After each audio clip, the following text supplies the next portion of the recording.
Is Rich Dad, Poor Dad a true story? How does our childhood shape our attitudes about money? And is the American dream really dead? We'll answer these questions and more on this, the 74th episode of the DoughRoller Podcast. Welcome to the DoughRoller Podcast, where the best thing money can buy is financial freedom. We help you make more, spend less, and invest the rest. And now your host, Rob Berger. Whether you're just starting out, buried under a mountain of debt, or well on your way to financial freedom, this is the podcast to help you take your finances to the next level. Hey, everybody, this podcast is sponsored by Betterment, the most preferred automated investing service. Betterment has cutting-edge technology to optimize returns, minimize taxes, and save you time and money. Join over 34,000 customers who have already streamlined their portfolio management at betterment.com/roller. That's betterment.com/ROLLER. Well, we've got a lot of stuff to cover today in today's show. There's actually a part of me that's a little nervous about this show. I'm going to probably, dive into more personal issues as it relates to money, probably more so than I ever have on this show. Going to go back into my childhood and talk about some things that, of course, it was a long time ago. They weren't particularly pleasant, but they had some pretty significant impacts on me as it relates to money. And I thought, well, if you're kind enough to listen to this show week in and week out, maybe you ought to learn a little bit more about me. And so that's today's show. I've got a real live Rich Dad, Poor Dad story to share with you, and so that's what I'm going to do. Before we get to that, though, a couple of things. First, our money tip of the day. As you may know, a tool that I really liked and used, and I know a lot of you did too, Manila, is closing. They will be officially closed July 1, 2014, and that was really sad to see. I think they offered a very innovative tool to help you manage your bills. They did a lot of other things too, but that was sort of the main focus of Manila. And they closed. And so I had written an article on DoughRoller about an alternative. I actually listed several. So if you subscribe to the newsletter that goes out every week, every Saturday, you may have already seen this. If you haven't, you can subscribe at doughroller.net/newsletter. But in any event, I listed five or six alternatives to Manila that you might want to check out. And one of them I wanted to mention today is, and I hope I'm pronouncing this right, Finovera, FINOVERA.com. It's still in beta. They're still testing it, but it looks really good, and it looks to do generally what Manila used to do in terms of connecting to all of your bills, making sure you're paying them on time, helping you manage your money, track your spending. And so if you used Manila or were thinking about it and wanted something to help you manage your bills, you might want to give Finovera, again, FINOVERA.com, Finovera, a try. If you do, shoot me an email, dr@doughroller.net. Let me know what you think. Okay, now, before we get to the main topic, I want to cover one other thing. I tell you, as I was preparing the notes for this podcast, I do an outline for the show. I don't, you can probably tell, better or worse, I don't read a script for the podcast. That would drive me crazy, and I imagine it'd drive you crazy too. But I do have an outline, and I put this topic on the outline, and then a few minutes left, I deleted it, and then I read the article again and that had prompted this topic, and I put it back on. I took the topic back off. But, well, as you can tell, I ended up leaving it in it eventually got it back into the notes for today's show, and I left it in. And here's the deal. I am constantly reading financial news for a number of reasons, obviously for ideas for the podcast, for content for the blog. And I also have been regularly updating the Facebook page for DoughRoller and Twitter. And so I look for things that I think are either interesting or useful or helpful or funny, somehow related to how we all manage our money.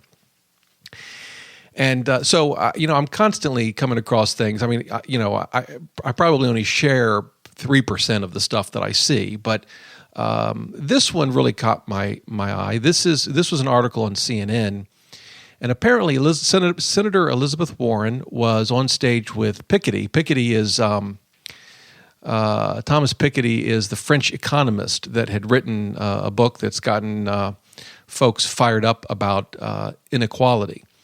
If you haven't read the book, he's the guy that recommends that all income over $250,000 should be taxed at 80%. And we should also be taxed 2% of our net worth every year. So pretty, to call that an extreme view is probably an understatement. But she was, I guess, at some event, and they were questioning her. And I was really troubled by her comments. And I wanted to share one in particular. And it had to do effectively with the American dream and the system. Everyone talks about the system, whatever that is. And but here's what she had to say. She said, the game right now in America is rigged. It is rigged so that those at the top keep doing better and better, and everyone else is under increasing pressure, is under increasing economic strain. Let me stop there for a second. Just factually, I don't think that's true. And she probably didn't mean it quite the way it came out. I mean, not everyone that's not in the whatever top 1% is under increasing pressure and financial strain. Some of us are, some of us aren't. And by the way, it's been like that forever. I suppose we can debate whether things are getting worse or better, and likely that may depend on your particular circumstances. But in any event, she goes on.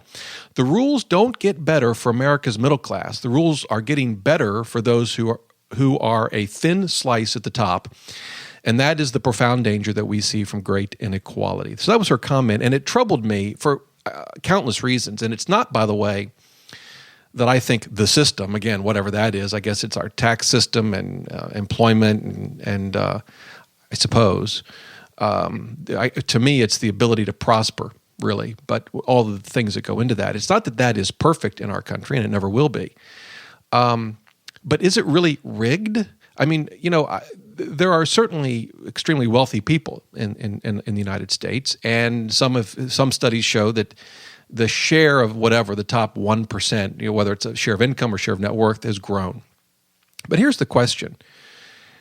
Does that keep us from getting a college education? Does it keep us from starting a business? Does it keep us from pursuing a career of our choice?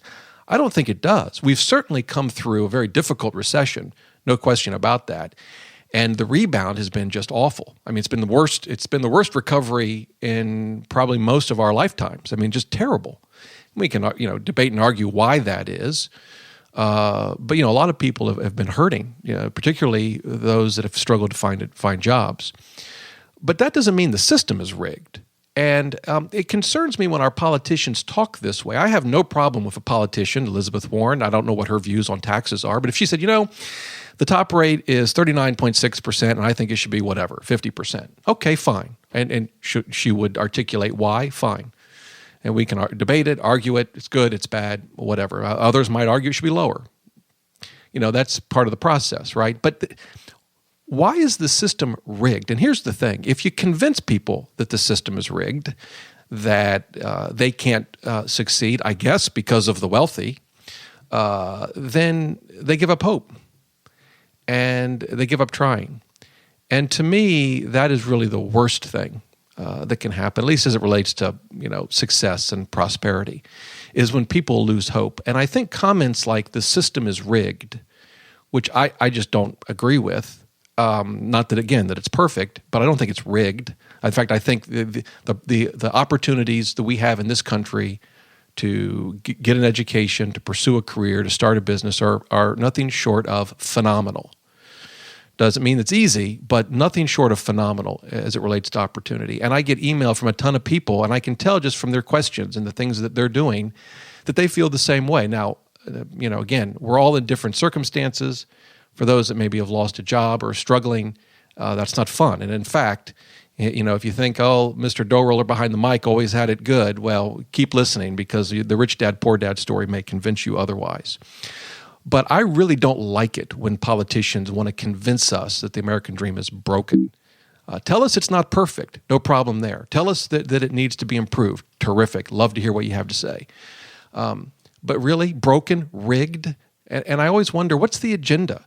Why don't you just tell us what it is you think we ought to change or improve, and we can debate it. Don't try to convince us that it's rigged and that the middle class can't succeed. I just don't buy it. And I think it's unhealthy. I think it's unhelpful. And I'm frankly, I'm tired of hearing it. Okay. So you can see I kind of waded into politics just a little bit there, maybe, although this isn't a Democrat versus Republican issue. Certainly the individual issues are, by and large, Democrats want taxes to go up, and by and large, Republicans want taxes to go down. But that's not even the issue. That's a perfectly fine debate, one that the politicians have regularly, and they should. That's their job, to debate that issue. But that's a different issue. And I just don't buy this business that the American dream is dead or that the system is rigged. Curious what you think. Shoot me an email. Let me have it. Fire me up. Tell me what you think one way or another. dr@DoughRoller.net. I'll read some of the responses I get on both sides of the issue in a future podcast. Okay. Rich Dad, Poor Dad. So, there was a book, of course, Rich Dad, Poor Dad, a book that I read many years ago and think it's actually quite good, and I think it's worth reading. It's been a while since I've read it. Robert Kiyosaki is the author. He's written many other books after that, and every one I've read I've thought was terrible. But Rich Dad, Poor Dad was good, and I don't agree with everything he said in it, but I think it really kind of focuses you on some of the things you need to do to build wealth and to achieve some level of financial security and financial freedom. It's a book I would recommend. I think it's a good one. Now, some say that in his life there wasn't really a Rich Dad, Poor Dad. It was just fiction. It doesn't take anything away from the book. I think the book is still good. I don't know if it's based on things that really happened in his childhood or not. But to today's main topic, I really did have a Rich Dad and a Poor Dad, and I'm going to share that with you and kind of what I learned from it. So when I grew up, my parents divorced before I can remember, and they both remarried before I can remember. My earliest memories, my mom lived with my mom and my stepfather, and my dad and stepmother lived across town. I grew up in Ohio. In central Ohio. They lived across town. And, if any of you grew up in that kind of family, you probably went through the same drill every couple of weeks or once a month. My dad would pick me up, and I'd go to his house for the weekend and then back, and then maybe in the summer I'd spend a week or two with him. And otherwise, I was with my mom and my stepfather, and that's sort of how I grew up. It's what I knew. That was normal to me, and I'm sure it has been normal for a lot of people. And so that was my story. The interesting thing is that both my stepfather, who will be the poor dad in this story, and my father, the rich dad in this story, started businesses. And so let me tell you about them. So I'll start with my poor dad. I hate to call him that, but that's what we're going to call him. It's just easier. My poor dad was an outdoorsman, and he absolutely loved fishing. I mean, the bass boat, the 150 horsepower motor on the back, the depth finder, the trolling motor. We'd go fishing with a dozen rods and reels and hundreds of dollars of lures, and it just insane. If we weren't on the lake by 5 a.m, we were late. We'd missed a chance. I can remember. You can get on this boat at 5:30 in the morning. It is cold. And he'd put the hammer down in this 150 horsepower engine. The boat would lift right out of the water, and we'd be skimming across the top, and I'd be freezing to death. And we'd fish all day, not catch a thing. I mean, it was just unbelievable. Anyway, that was my experience with my poor dad. And one day, I was I'd say about 10. He decided to open up a tackle store, and actually also archery. So bows and arrows, that kind of thing. And so he worked at the gas company, and my mom, who also had worked at the gas company, had since quit and was raising my brother and sister, who were much younger than I. And my stepfather started this business, and it was on the east side of Columbus, and it was an interesting experience for me because at a very young age, 12, 13, in the summer, I ran the store by myself. My stepfather continued to work at the gas company, so my mom would drive me across town, drop me off, and I'd run the store all day. I'm pretty sure today that probably violates several laws. Maybe not, because it's family, so maybe it doesn't actually. I'm not sure. But in any event, actually a very good experience for me. I look back on that time very fondly, oddly enough.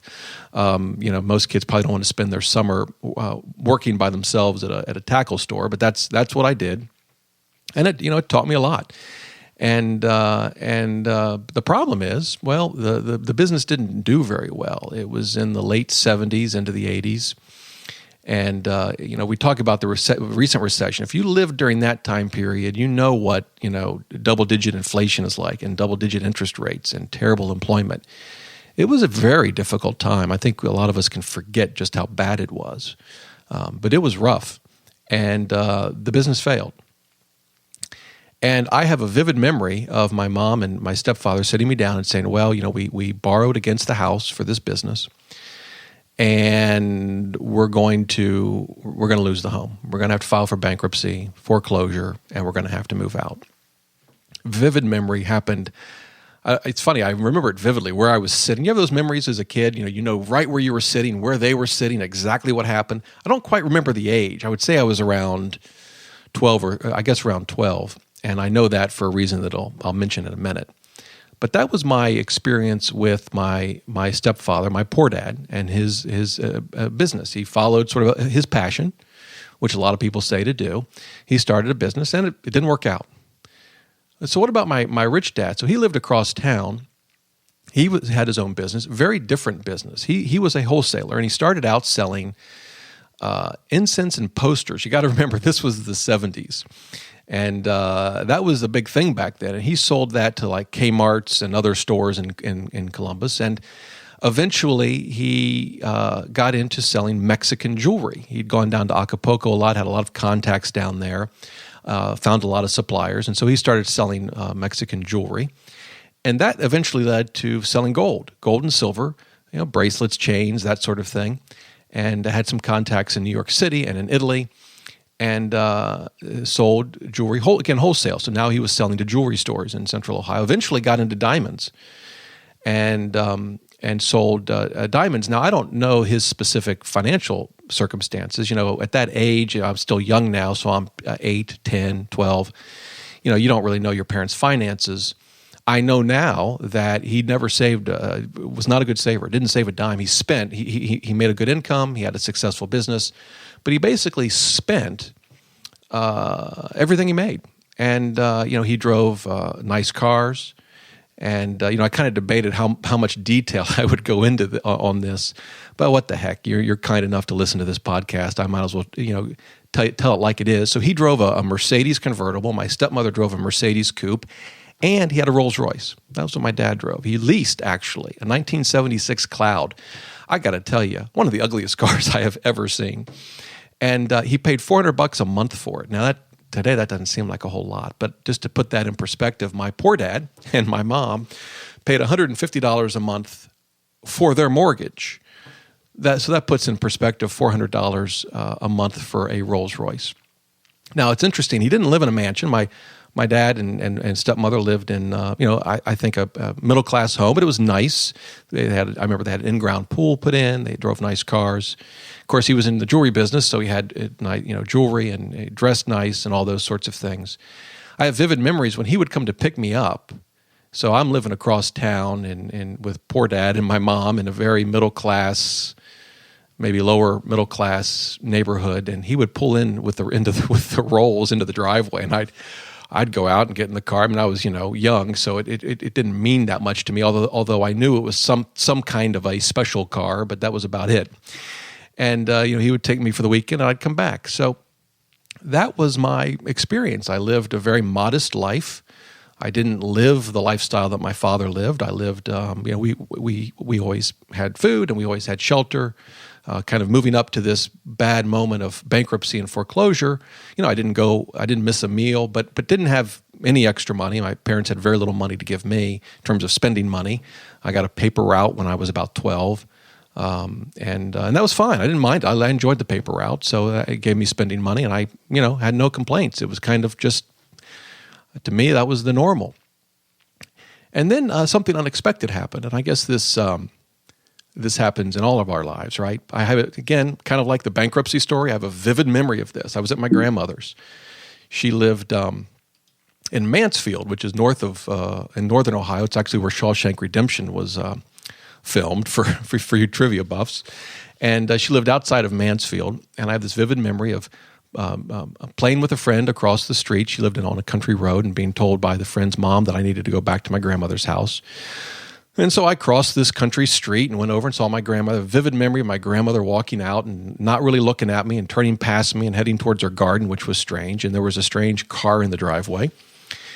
And so I went in, and sure enough, there was my mom. But it wasn't her car. She was with a friend, Sue Shanowski. That was her name. I don't know why I remember all of this, but vivid memory. And the long story short is they told me that my father had been in a car accident, a very serious car accident. So this was, this was now over about 35 years ago. And so we got in the car and we went back. And as you probably suspect, long story short, my father died in a car accident. About 3 days later, he was in the car accident, died about 3 days later. It's one of those, things that I'm sure many people listening to this have experienced that, where you just have this sudden, unexpected, unplanned for loss that just comes completely out of the blue. And that's what happened to me. And in fact, a lot of the things I know now about my father's finances, I know from having conversations with my stepmom. My stepmom and I were very close, continued to be. She passed away a couple of years ago, but we continued to be very close, after my father's death. And in fact, my stepmother and mom were very close. I have vivid memories of my father picking me up. He'd pull in the driveway, and if my stepmother came with him, she'd hop out of the car and come in and chat with my mom for a half hour while my father sat in the car and waited. So overnight, boom, my father's gone. And you say, well, okay, that's sad, but what in the world has that got to do with, rich dad, poor dad, and money? Well, remember I told you that I'd been told that we were going to have to file for bankruptcy and foreclosure. Well, it turned out that because of my father's death, I received Social Security benefits, which of course at age 12 I would have known absolutely nothing about. But I received benefits from Social Security until I graduated from high school. And as I guess fate, I don't know, you call it what you want, would have it, the Social Security benefits were just enough to stave off bankruptcy and foreclosure. And so we ended up not leaving the house. We didn't have a lot of money. It took my mom and my stepfather a long time to pay off the debts. But what we received from those Social Security benefits was just enough to pay the mortgage, which was now a lot higher than $150 a month because of the second mortgages and whatnot that financed my stepfather's business.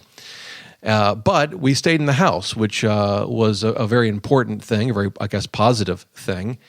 And I continued just as a teenager not to have much money. And what I had, I worked for.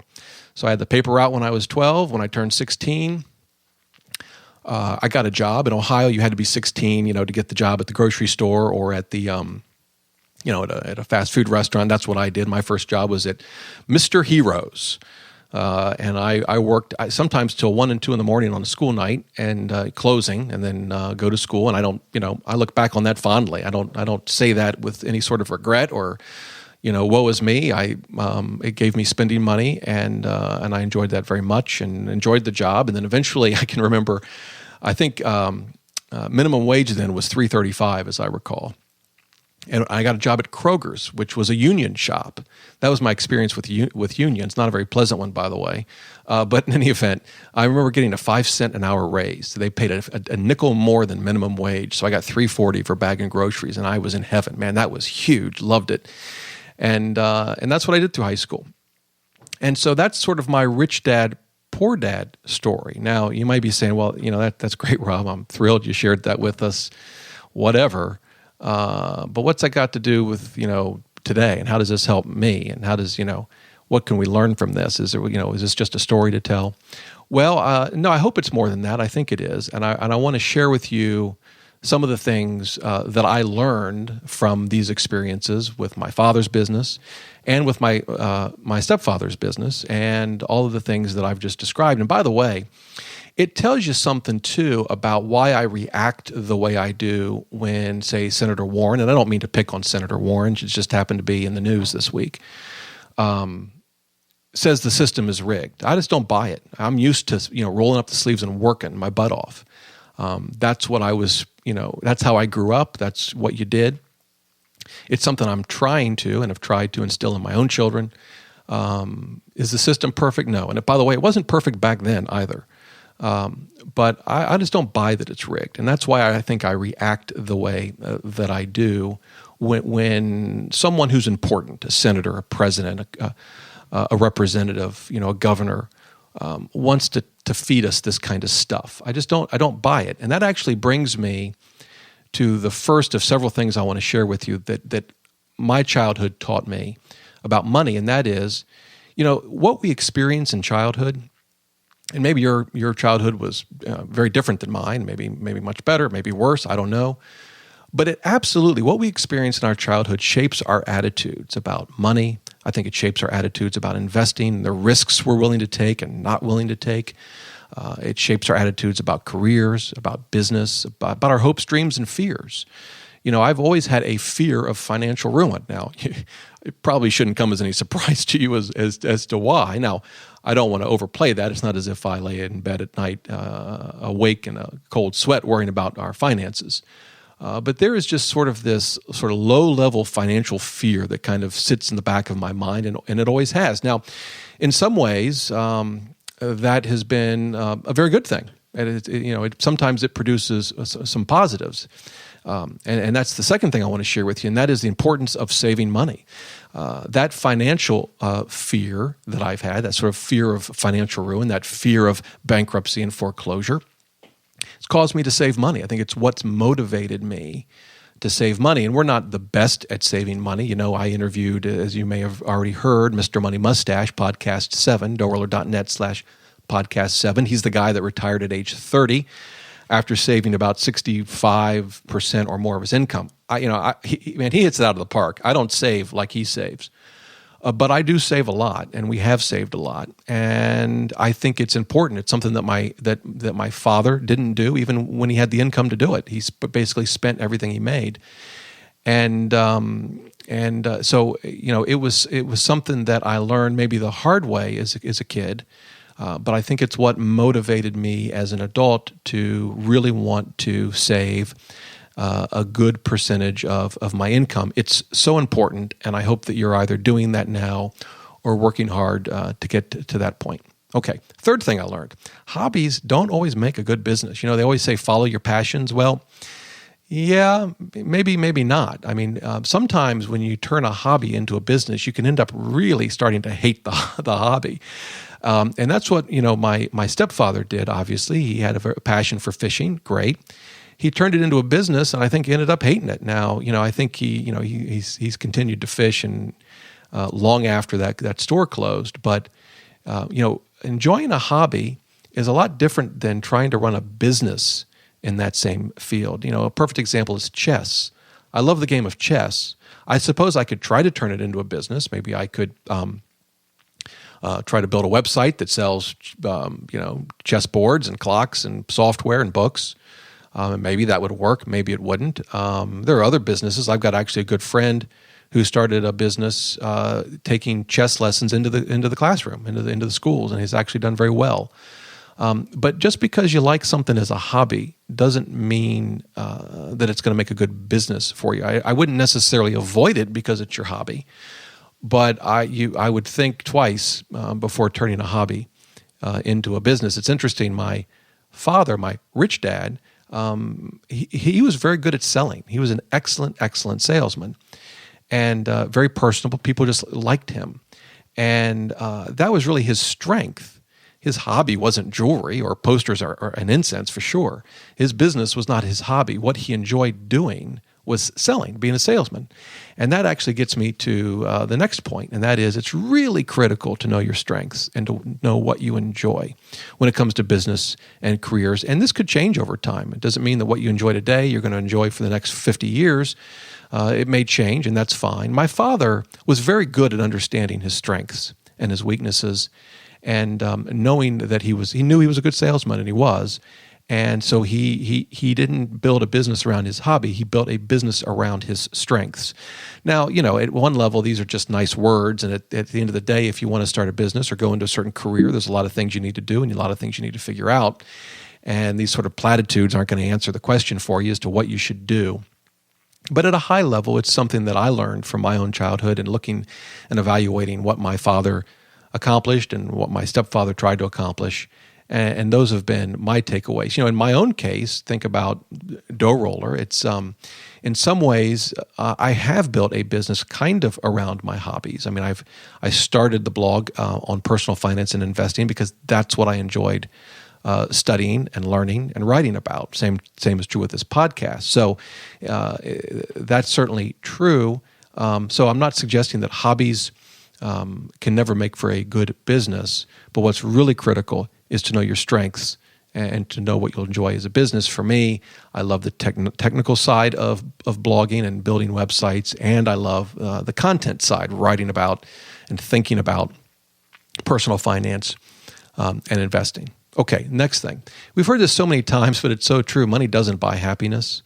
And I think a lot of my father, my rich dad, and money certainly didn't buy happiness for him. And I think he tried to allow money to do that. I mentioned the cars that he owned. He belonged to an expensive country club. And money just didn't buy happiness for him. And I think, somewhat ironically, I suppose, I think he was beginning to realize that just before he passed away. He and I had some interesting conversations the summer before he died. He died Labor Day weekend. And he and I had some interesting conversations. I was 12 at the time, and I, again, still remember them vividly. But those conversations tell me that I didn't appreciate this at the time, of course, but as I reflect back on them, he was starting to learn, maybe the hard way, that money just doesn't buy happiness. Now, the next thing I think is so important. Poverty can rob you of your happiness. We always hear money doesn't buy happiness. Well, poverty ain't no picnic either. And, I can tell you from experience, when I seen what my mom and stepfather went through and what I went through, when you're facing bankruptcy and foreclosure and those sorts of financial pains, it absolutely is tough to stay hopeful. And it's tough to remain content. Some people can actually pull that off, that they just seem to be able to stay content no matter what life throws at them. And I think that's wonderful. But for most of us, it's not quite that easy. So yeah, money doesn't buy happiness, but I do think you need a certain level of financial stability to be content. And that's something that I learned firsthand as a child when my mom and stepfather were going through what they did. The final thing that I learned, and really I'm just coming up with about 8 or 10 of these. Truth is I learned a lot more, but is, taking risks is great. And I have a lot of respect, for example, for my stepfather for starting the fishing store. It was called the Big Fisherman. That's what it was called. My mom actually came up with that name. It took some guts to start that store. I'm sure it wasn't easy. It was a lot of work. He kept his day job. He didn't quit. So he was, working his day job while running this store. And so I have a lot of respect for his willingness to take those risks. But at the same time, I would say this: you need to take smart risks. When we hear success stories, we have to realize that we're hearing, a success story. We don't typically hear the failure stories. When the famous people get interviewed, you're hearing from them because they've taken risk and succeeded. But there are going to be thousands of others that took similar risks and it didn't work out. I think risk taking is important. We don't want to live in fear all our lives, but we need to take smart risks. Now, again, what does that mean? Well, it's going to mean something different depending on your circumstances, the risk that you want to take. For me, though, what it means is not sacrificing the stability that a family needs. So for me, I would not take a risk if I thought it had the potential for my family and I to lose our home and to suffer financial ruin, whatever that might look like. I wouldn't take that risk. To me, I have a responsibility to my family, and if that's what I thought, if that kind of risk needed to be taken for what I was trying to achieve, then I would change course. I'd find something else. So to me, taking risks is important, but I also think taking smart risks is important. Now, again, that's easier said than done. Sometimes we take risks and we think they were smart risks and they just don't work out. We're not going to have, hindsight's 20/20, but looking forward, we can only do the best we can. But one of the things that I do is I ask myself, okay, if this goes south, if this goes sideways, what's the worst thing that I think that I can see now that would happen? And am I willing to risk that worst case scenario? That's the question that I ask when we're looking at risks, whether it's in business, in finance, certainly risks in investing. What's the worst case? And so I ask myself that. I think it's something that is important, an important way to look at risks. So there you go. There's a little bit more about me. I guess maybe a lot more about me. That's my rich dad, poor dad. I have vivid memories too of working for me. I mentioned working for my poor dad. I worked for my rich dad too. And I have a memory of, remember I told you had posters and an incense business as well as the jewelry. So I would sit in this room and they have this machine that would roll the posters, and then you'd stick them in that, you go to the store, you see them in that plastic sleeve with a label over them, sticker. So I'd roll posters in the summer. That's what I did. And he'd pay me minimum wage. And I'd roll posters and make some money. Even went on some sales calls with him to jewelry stores. And I always wonder if he hadn't died in a car accident, would I have ended up in the jewelry business? I kind of doubt it. I really, my father was a salesman. I'm not so much. So I kind of suspect not. But I did work at his business, and I guess I'll kind of close the podcast with this. The work ethic that it taught me, working for my stepfather, working for my father, having a paper route, working at Mr. Heroes, working at Kroger's, these were all very good experiences for me. It taught me the value of hard work. It taught me the value of money. I wasn't good with money as a kid. I think like a lot of kids, I spent every single dime that I made at these jobs. But it was my money. I spent it, but I made it too.